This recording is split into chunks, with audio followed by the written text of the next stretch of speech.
सोलापूर जिल्ह्यातल्या मारकडवाडीनं ईव्हीएम विरोधी आंदोलनाचा पवित्रा घेतलाय आणि या गावानं ईव्हीएमवर संशय व्यक्त करत मतपत्रिकेवरती मतदान करण्याची मागणी केली आहे आणि त्यावरून राजकारण चांगलंच पेटलंय। पण ज्या मारकडवाडीनं ईव्हीएम विरोधात झेंडा फडकावलाय त्या गावात देखील दोन विचार प्रवाह आहेत। कोणते बघूयात।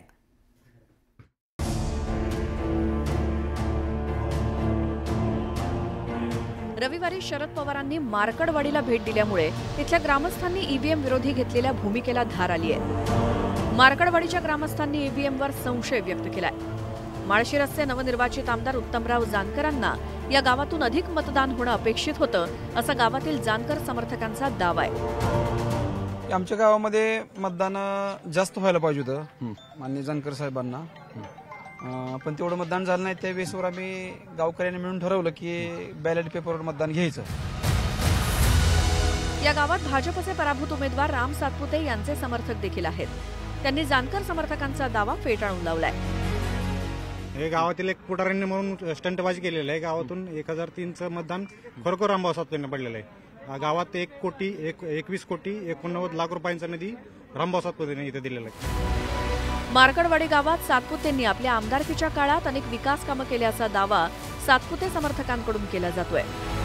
या गावामध्ये एक आरएसएसचा ग्रुप आहे, तो मोठ्या प्रमाणामध्ये काम करतो। हे त्या गावातल्या पुढाऱ्यांनी माहिती पण नाही। हे मोठ्या पुढाऱ्यांनी लक्षात घ्यायचं। ह्याच गावचा मी इथलाच आहे, प्राध्यापक आहे ह्याच गावचा। पूर्ण गाव जे आहे आणि इतर विकास रामभाऊ सातपुतेंनी इथं केलेला आहे। हा तुम्ही बघता, हा रस्ता सुद्धा त्यांनी केलेला आहे।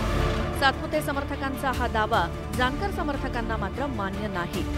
आमच्या गावचा विकास जे काय माझे आमदार म्हणतात आम्ही 21 कोटी दिलं, 21 कोटी 89 लाख दिलं, काय त्यातला 89 कोटीचा तरी आम्हाला निधी, 89 लाखाचा तरी निधी दिलाय का दाखवा तुम्ही। गावचे रस्ता की मोहिते पाटलांनी रस्ता केला, बंडाला मोहिते पाटलाला आणल्याचं, आणि सातपुत्याने काय केलंय, काल लावलाय बोर्ड इथं आणि केलंय लगे 18 कोटी दिलं मारकडवाडीला। कुठे दिलं दाव की पैसे?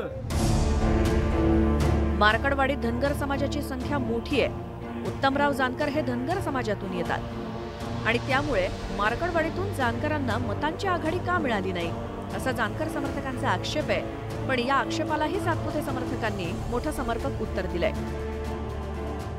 आम्ही मोहिते पाटलाचे कार्यकर्ते असून चेअरमनचे कार्यकर्ते वेगळे, आम्ही वेगळं। आम्ही किती जरी आभारलो तरी आम्हाला 200 मतावर 200 मिळालं नाही मोहिते पाटील पार्टीला, आणि जानकर पार्टीला 1800-1200 मिळाले। तुम्ही दोघं एकत्र, यावेळेस आम्ही दोघं एकत्र असून सुद्धा मतदान विरोध गेलं।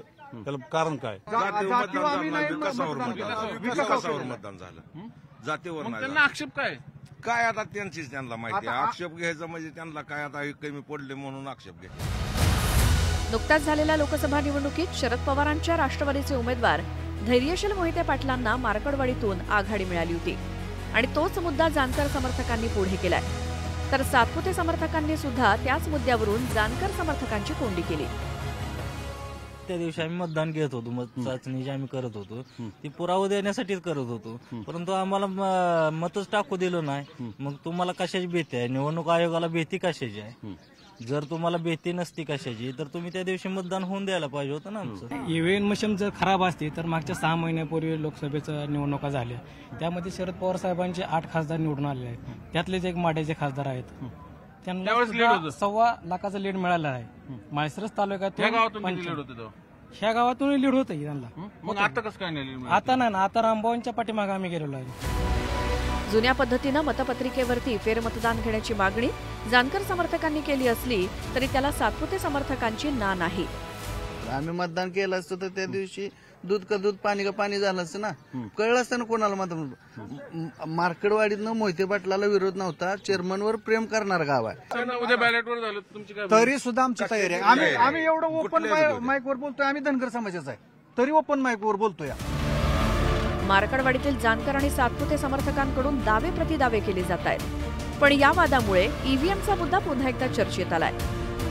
चंद्रकांत फुंदे, न्यूज 18 लोकमत, मारकडवाडी, सोलापूर।